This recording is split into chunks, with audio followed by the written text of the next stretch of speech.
フメーレフスキの新しい任務拠点。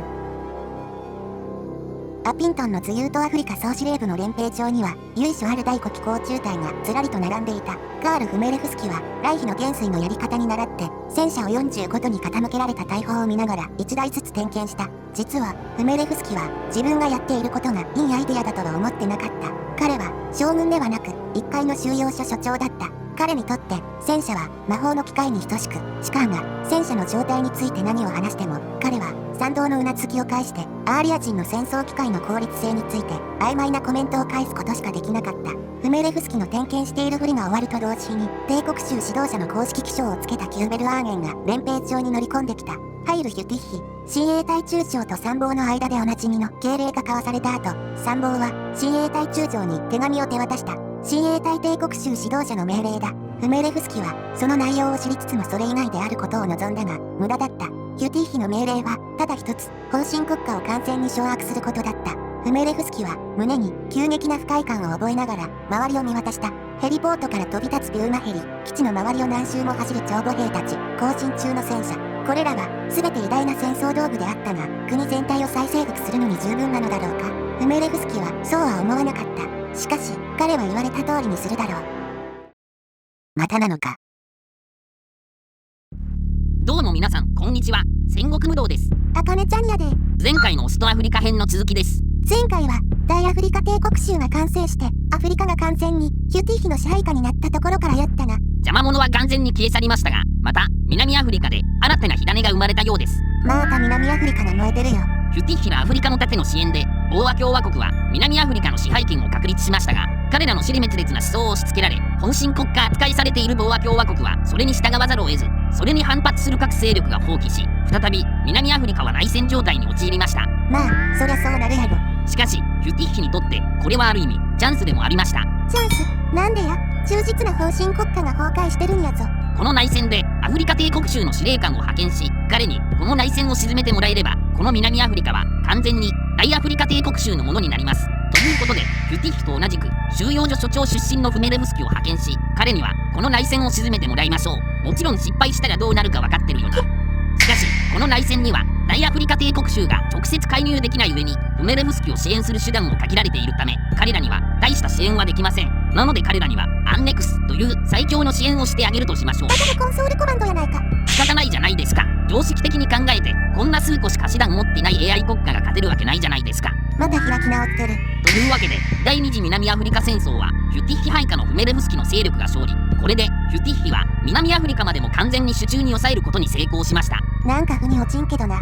そうそう、この大アフリカ帝国州では経営シミュレーションゲームみたいな要素があってですね、この各地の安定度を維持してこの巨大な帝国州を維持する必要があります。この安定度は徐々に下がっていき、最悪の場合帝国州は経営破綻してしまいます。帝国州を遊園地か何かだと思ってんのか。放置しておけば安定度は下がる一方ですが、この安定度を上げるために様々な NF が用意されています。うわ、なんか嫌な予感がしてきた。それがこちらになります。やっぱりじゃねえか。 NF の漢字を見て大体わかるとは思いますが、やってることは集落単位の粛清です。やっぱりブル君との影響を受けてる国ってろくなところねえな。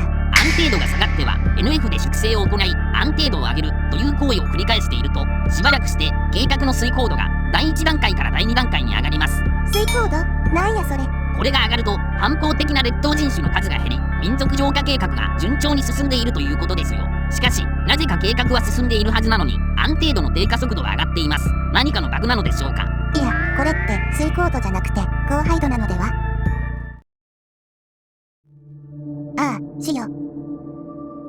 もはや帝国州のどこにも行ける魂は存在しない。サハラ砂漠以南のアフリカ全体から生命と思考と理性が失われた。かつては盲目的に忠実であったドイツ兵士がいたところには、今では考えることも感じることも論証することもできない単なる肉の袋がある一方で、アフリカ人レジスタンス構成員とその家族は容赦もためらいもなく残酷に殺されている。 SS とその観念の象徴を背負った兵士たちが覚えているのは与えられた命令だけである。抹殺し、浄化し、焼却せよという命令だ。ラハマン親衛隊少将はただ自分が乗り回して消耗した車列の前方を見て、部隊と共に残っている人口密集地にゾンビのように入っていき、彼らに命令を思い出させ、そしてただ虐殺が展開されるのを見守ることしかできなかった。キューティー妃が彼にこれらの命令を与え、彼は兵士の義務としてそれらに従う。しかし、彼の心の奥底で叫んでいる極小の理性的な部分は、彼のしていることが腐敗しており、ドイツ人にとって何の得にもならないどころか、さらなる暴力、荒廃、苦痛をもたらすと伝えようとしていた。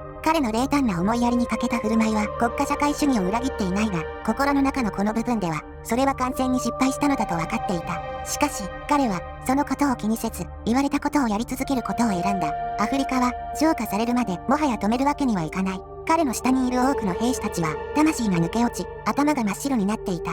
彼らの正気を保っているのは、全て同じだった。命令だ。死をもたらすという命令。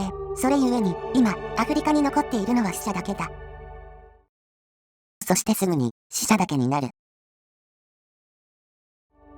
コンクリート。ハンスは、ライフルを握る自分の手が震え、足がただ止まりそうになるのを感じた。そこは空っぽだった。街全体が、あるいは、少なくとも周辺の数ブロックが、何もなかった。これらのブルータリズム様式の都市、すなわち、コンクリートの長方形や単調さのモニュメントには何もなかったのだ。風が街を吹き抜け、死んだ街に空虚なサウンドトラックを奏でていた。数ヶ月前のように誰もいないわけでも、人々が頭を下げているわけでもなく、ただ見渡す限り何もないのである。ハンスはいかに何もないかに気づいて、腸がねじれそうだった。ハンス、お前も感じるか？クロプファーが背後から声をかけてきた。振り向くと二人は目が合った。クロプファーはひどい顔をしていたが、今時、泥の中に引きずり込まれたような顔をするのは難しいことではない。今はシフトが終わって、再び日が昇り始めた頃だった。まるで狂人の頭の中にしか存在しないような街を二人で何周もしているかのような感覚だ。風のうなり声が時が経つごとに大きくなっていった。ハンスは別の角を曲がっても同じ光景が繰り返されていることに気がついた。微妙に変わっている道路標識の名前と街灯に吊るされた二人の原住民がなければ、ハンスは自分が警らを始めたちょうどその場所にいると確信したことだろう。空っぽな通りを見下ろすと、ハンスは本来よりも4フィートも広くなったコンクリート歩道を足を引きずりながら進むもう一人の兵士のシルエットをかすかに確認することができた。ハンスは再び立ち止まった。もうこんなことはできない。クロプファーに話しかけようと振り向くと、ハンスは地平線の向こうに広がる道路とその両脇のコンクリート以外には何もないことに気がついた。あるのは無心の家だった。度重なる粛清で反乱軍事だけでなく集落全体が消え去り、もう何も帝国州には残っていなかったのです。うわぁ、しかも3段階目に突入してるやん。3段階目にまで入ると安定度低下速度は異常なほど上がるため、もう食い止めることは難しいです。じゃあもう打つ手はないってことか。これが報いです。秩序が消え去ったアフリカ州はもう荒廃するしか道はないのです。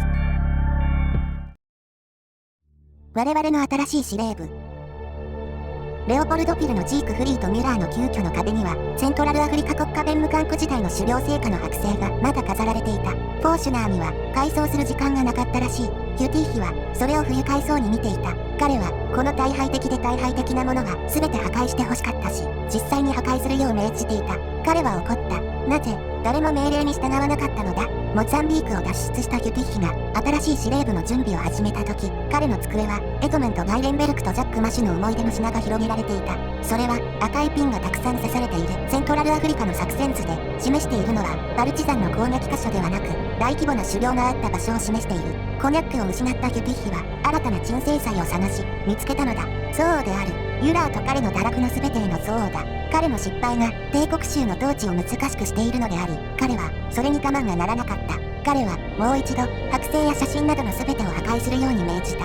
しかしハンス・キュティッヒはオットー・フォーシュナーがもはや聞く耳を持っていないことに気づかなかった。実際彼とその部下たちは権力を急速に失っていくキュティッヒの命令に関わることを実行するよりも、ミュラー政権時代の比較的安定した日々を精神的に追体験することに関心があったのである。日が経つたびにバルチ山に戦勝基地を破壊されるたびに、ヘリコプターが撃墜されるたびに、部下たちが帝国州指導者に向ける視線はますます敵意をむき出しになっていき、ある日オットー・フォーシュナーが苛立ちをあらわにしながら部下の一人に向かってこう言った。帝国州を死に至らしめる癌が存在する。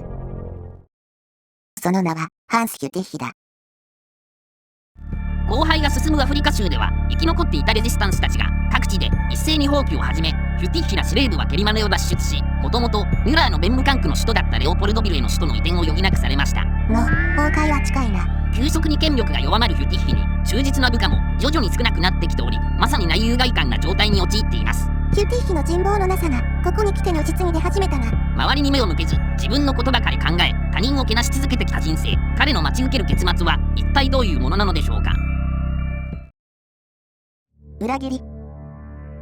ウニモム2台と公用車1台が帝国州指導者の宮殿の前に乱暴に停車した。トラックから現れたのは南アフリカ戦争の従軍経験のある SS 隊員20数名だった。FNLAG を構えた彼らは正面玄関のドアを破って侵入した。彼らが目にしたのは階段を降りてくるパウロ・ベルナー・ホッペであった。どういうつもりだ。ライフルの一斉射撃がその質問に答えた。 SS 隊員は階段を登っていったが、そのうちの一人がホッペの血で足を滑らせた。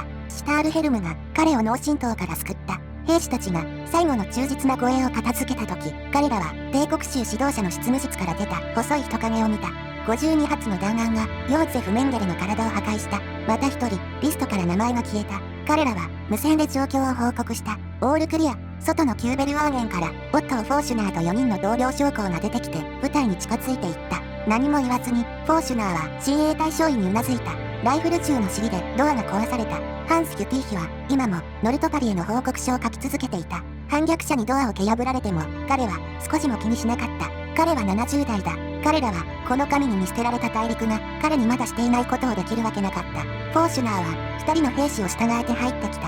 ハンス、フォーシュナーは息を詰まらせた。終わりだ。7秒間応答がなかった。彼は報告書の最後の一文を書き上げなければならなかったのだ。緊張が飛躍的に高まっていき、彼は顔を上げてうなずいた。ペンに蓋をした後、キュティーヒは椅子から立ち上がって背筋を伸ばして腕をほぼ完璧に45度の角度に伸ばした。彼は威厳を持って銃殺刑に臨むのだ。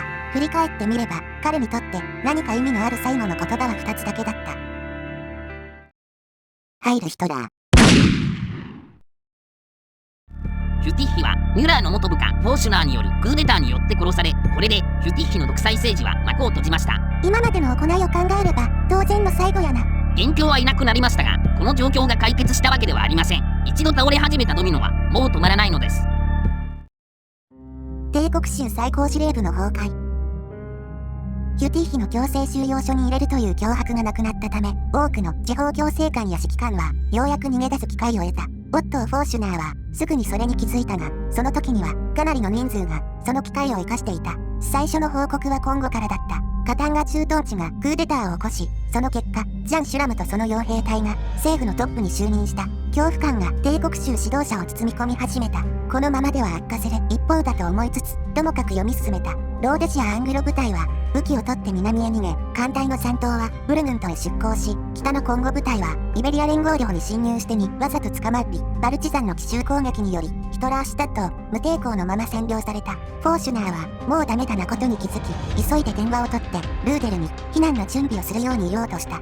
どこへかはわからなかったが、ここ以外ならどこでもよかったのだ。しかしもちろん遅すぎた。誰も電話に出ないためフォーシュナーは凍りついてしまった。出ない理由はすぐに分かった。アフリカ空軍の残存飛行隊はアルセンチンとセントヘレナに大量逃亡したのだ。彼はズユートベストアフリカからの報告書を読む前に放り投げた。空軍がないのならあんなところ失われたのと同じだ。帝国州指導者も知ったように、帝国州最高司令部は今や名目上の存在でしかないのである。その日の終わりにはフォーシュナーは帝国州の置かれた状況をより明確に把握することができた。絶望的だ。彼の軍隊は首都の周囲を何とか保持しており、川艦隊はまだ湖を支配していたが、大陸は失われてしまった。生き残る道を探すことしかできることがない。大アフリカ帝国州の終焉だ。